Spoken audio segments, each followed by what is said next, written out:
I'm going to be reading from the Urantia book, from the portion entitled The Life of Jesus, Discourse on Jonah, page 1428. During their stay in Joppa, Jesus met Gadiah, a Philistine interpreter who worked for one Simon, a tanner. Gonad's agents in Mesopotamia had transacted much business with this Simon, so Gonad and his son desired to pay him a visit on their way to Caesarea. While they tarried at Joppa, Jesus and Gadiah became warm friends. This young Philistine was a truth seeker. Jesus was a truth giver. He was the truth for that generation on Urantia. When a great truth seeker and a great truth giver meet, the result is a great and liberating enlightenment born of the experience of new truth. One day after the evening meal, Jesus and the young Philistine strolled down by the sea, and Gadiah, not knowing that this scribe of Damascus was so well versed in the Hebrew traditions, pointed out to Jesus the ship landing from which it was reputed that Jonah had embarked on his ill-fated voyage to Tarshish. And when he had concluded his remarks, he asked Jesus this question: "But do you suppose the big fish really did swallow Jonah?" Jesus perceived that this young man's life had been tremendously influenced by this tradition, and that its contemplation had impressed upon him the folly of trying to run away from duty. Jesus therefore said nothing that would suddenly destroy the foundations of Gadiah's present motivation for practical living. And answering this question, Jesus said, "My friend, we are all Jonahs with lives to live in accordance with the will of God. And at all times, when we seek to escape the present duty of living by running away to far-off enticements, we thereby put ourselves in the immediate control of those influences which are not directed by the powers of truth and the forces of righteousness. The flight from duty is the sacrifice of truth.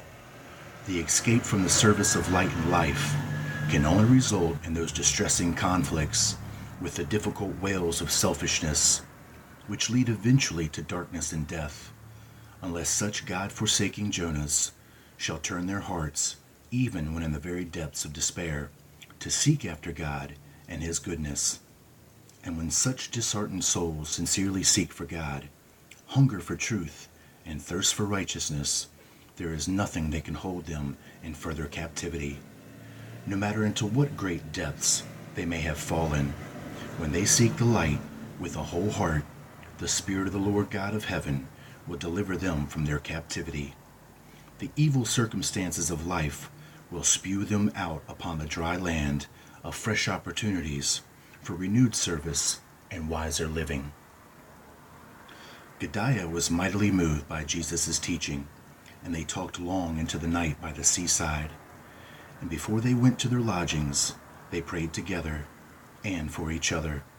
This was the same Gadiah who listened to the later preaching of Peter, became a profound believer in Jesus of Nazareth, and held a memorable argument with Peter one evening at the home of Dorcas.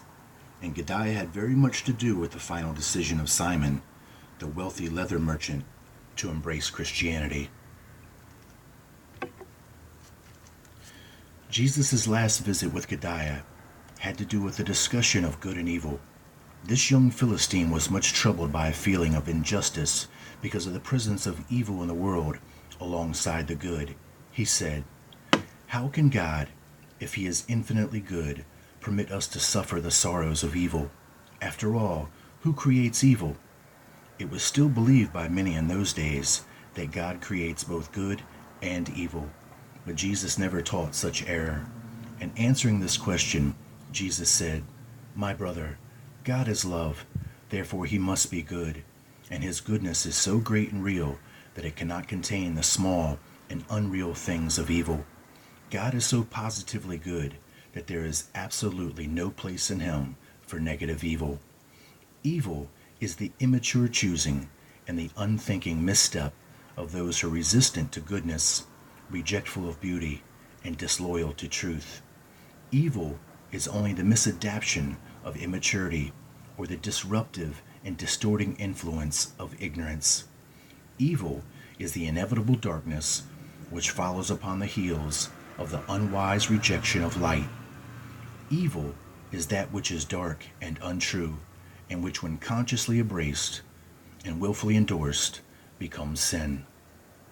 Your Father in heaven, by endowing you with the power to choose between truth and error, created the potential negative of the positive way of light and life, but such errors of evil are really non existent until such a time as an intelligent creature wills their existence by mischoosing the way of life. Then there are such evils later exalted into sin by the knowing and deliberate choice of such a willful and rebellious creature. This is why our Father in heaven permits the good and the evil to go along together until the end of life, just as nature allows the wheat and the tares to grow side by side until the harvest. Gedaliah was fully satisfied with Jesus' answer to the question. After their subsequent discussions had been made clear to his mind the real meaning of these momentous statements. Thank you.